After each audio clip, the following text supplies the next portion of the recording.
Oke Lur, ini adalah chapter 10, chapter terakhir di mana chapter untuk indeks penjualan ya. Jadi kita masuk menu penjualan, di indeks penjualan. Kita akan lihat report-report apa aja dan fasilitas apa aja yang ada di sini. Ya, untuk ini monitoring ya. Monitoring ini digunakan itu biasanya untuk standby ya, dalam bentuk TV atau apa. Jadi dia ini akan terlihat transaksi per hari ini apa aja. Dia nanti akan bertambah sendiri dia. Jadi buat kontrol apa di TV ya, bisa di TV atau di monitor laptop atau komputer pun bisa. Jadi dia update terus, kalau ada transaksi dia kelihatan terus di sini. Ya, ini fungsinya dari dashboard dari sales. Ya, dashboard dari sales. Sama monitoring receipt payment juga sama, ya kan? Dia akan terus kelihatan. Lalu monitoring good receipt juga sama, ya. Dia akan terlihat juga. Nah, kemudian surat tagihan. Nah, surat tagihan ini misalkan tagihan, menu ini bisa dilihat oleh admin ya, admin. Jadi dia bisa buat contoh tagihan, apa ada tagihan yang mau kita tagih ya dalam bentuk surat. Nah, ini dia. Misalkan ini ada pelanggannya, misalnya kita ada tagihan ke toko berkat. Nah, kita cek nih ada tagihan apa aja. Nah, ini ada satu tagihan.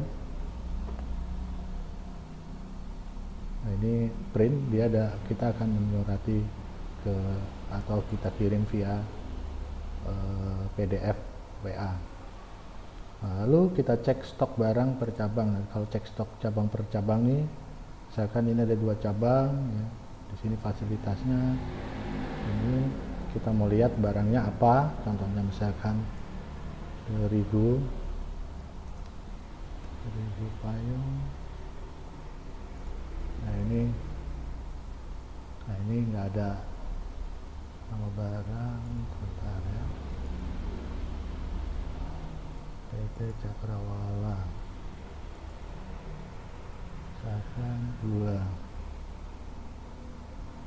Nah, ini untuk searching, cari ini di sini prosesnya nanti dia search ya, dia akan keluar stoknya berdasarkan login ya, berdasarkan loginnya masing-masing di sini. Oke, nanti di sini ada beberapa, misalkan per item ya kan, per item produk. Contohnya misalkan kayak tadi 1000 payung 25. Nah, dia langsung bisa kelihatan ketersediaan terakhir ya. Jadi ini adalah ketersediaannya. Jadi bisa dilihat di cabang ini, cabang ini. Nah, cabang yang lain juga bisa melihat. Oh, berarti biar bisa mengetahui ada stoknya nih di cabang di sana. Lalu di sini juga multi item stock. Jadi fasilitasnya banyak ya. Multi item stock tuh misalkan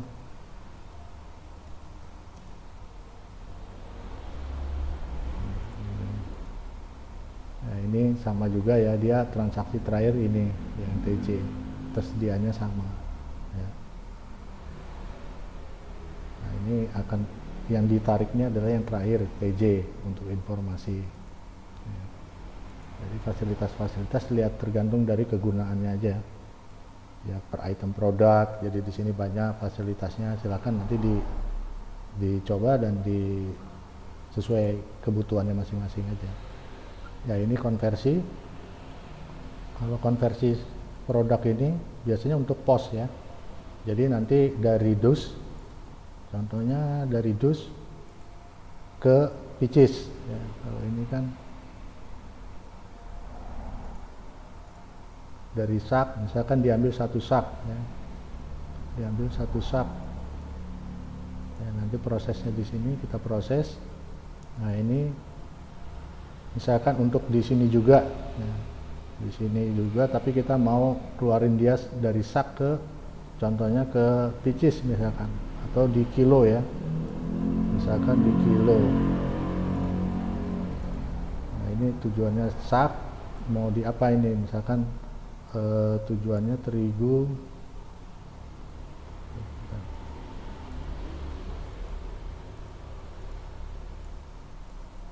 terigunya mau bikinnya per kilo misalkan, atau dibikin 1 kilo lah contoh di sini ya, contohnya dibikin 1 kilo. Nah ini kan nggak ada ketersediaannya, kosong. Nah dibikin jadi satu sak ini bisa jadi berapa kilo, misalnya jadi 25 kilo, jadi 25 kilo.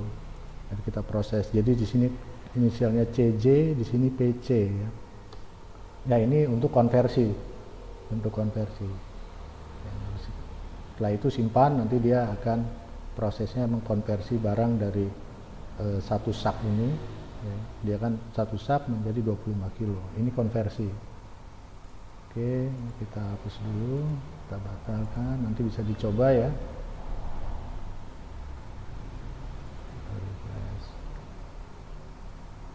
Oke, kita kembali ke ranking produk ini. Sama juga kita lihat di toko ini, toko Berkat Tama ini paling banyak nih apa diambil nih bulan ini. Nah ini lihat komoditas yang ranking paling banyak diambil oleh toko ini. Nah dia ini paling tertinggi di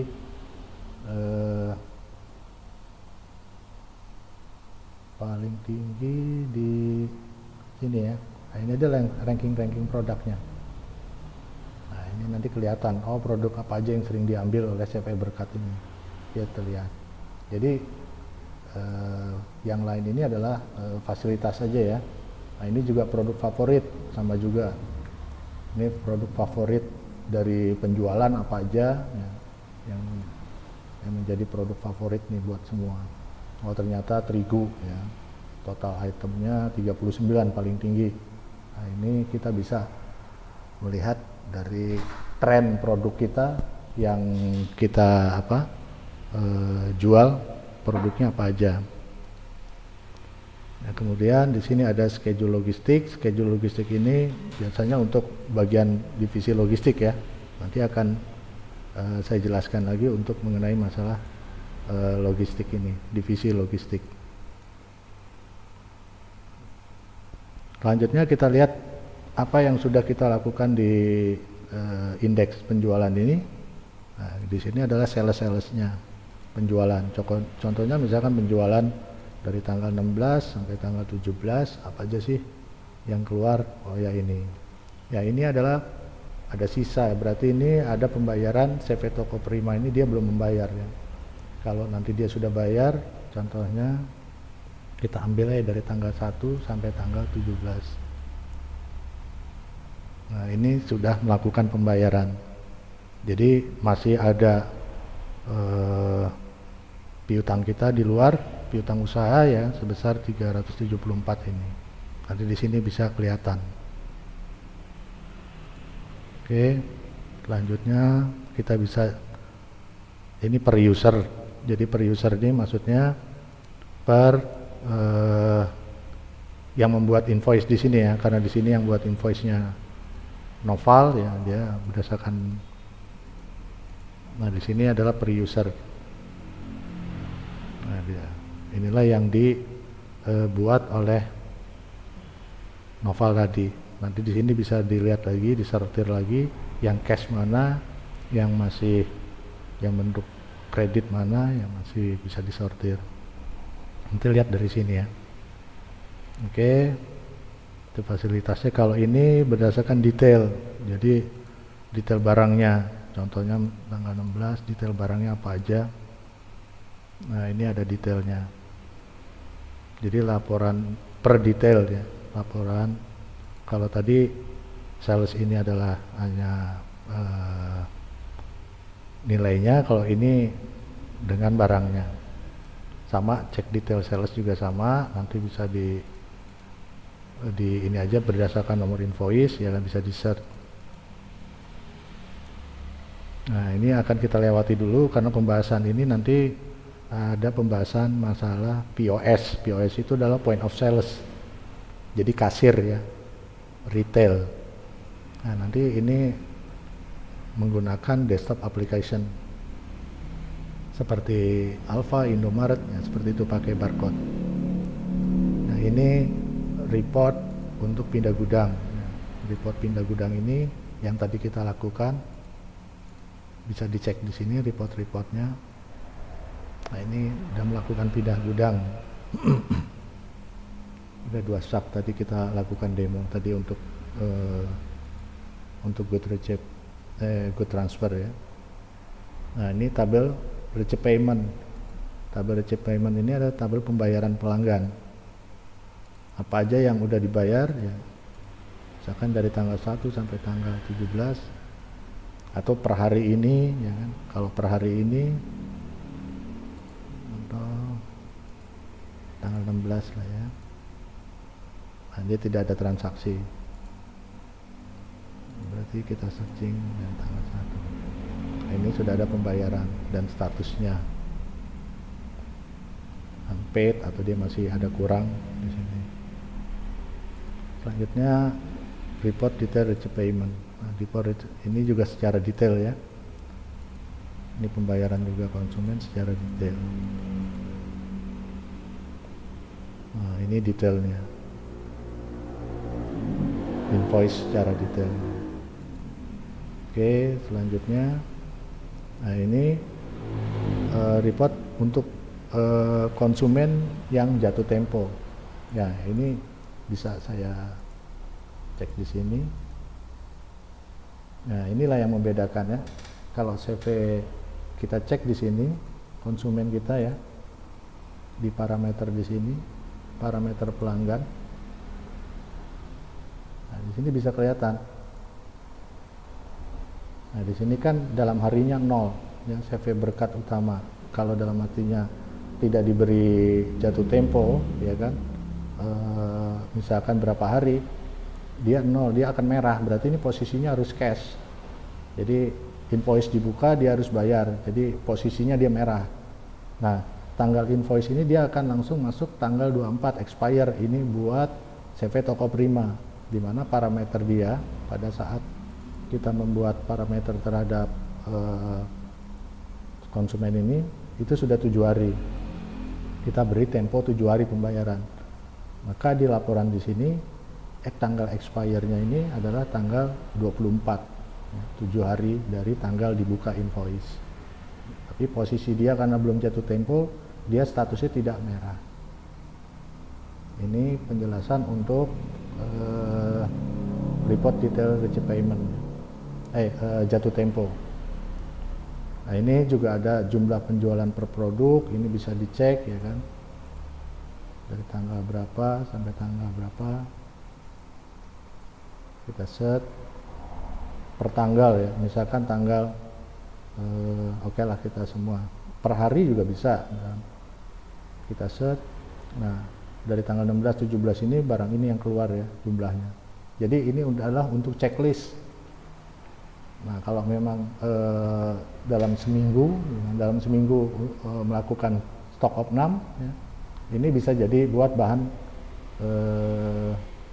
patokan dari stok yang dari tanggal awal ya kan sampai tanggal ini, ya ini barang yang keluar. Oke, itu jualan per produk. Bentar ya. Nah, ini persediaan akhir produk. Ya, persediaan akhir produk sebenarnya bisa ya di mana? Di stock card. Nah, ini persediaan akhir produk. Nah, ini bisa dicek. Ini bisa di print buat ini stok akhir ya. Persediaan barang. Misalkan kita mau stock of 6. Nah, ini kita tinggal print aja. Kita tinggal print. Kalau memang buat bagian checker untuk checklist ya, dia bisa untuk mengisi di sini jumlah akhirnya berapa. Apakah sesuai tidak dengan sistem kita.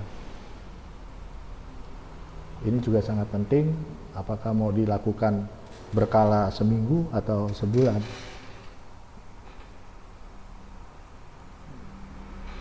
Ya, selanjutnya ini misalkan orders ya, orders di sini penggunaan. Ini untuk transaksi tertunda pada pos, pada retail ya. Dan bisa buat penggunaan juga. Jadi kalau di sini tinggal buat penggunaan, tinggal klik aja penggunaan. Nah, di sini penggunaan buat sendiri ya. Penggunaan stok. untuk internal kita menggunakan ini. Nah, kita back. Nah, ini kalau untuk laporan kerusakan, sehingga laporan kerusakan ini bisa dibuat laporan dibuat laporan ke mana, ke bagian dibuat retur ya, tapi ini bisa diwakili langsung oleh retur ini. Nah, ini statusnya penggunaannya rusak atau apa. Kemudian ini adalah retur. Nah, from retur ini sama ya, sama halnya dengan chapter sebelumnya yang membahas masalah refund dan retur prosesnya ya. Prosesnya hampir sama, refund dan retur.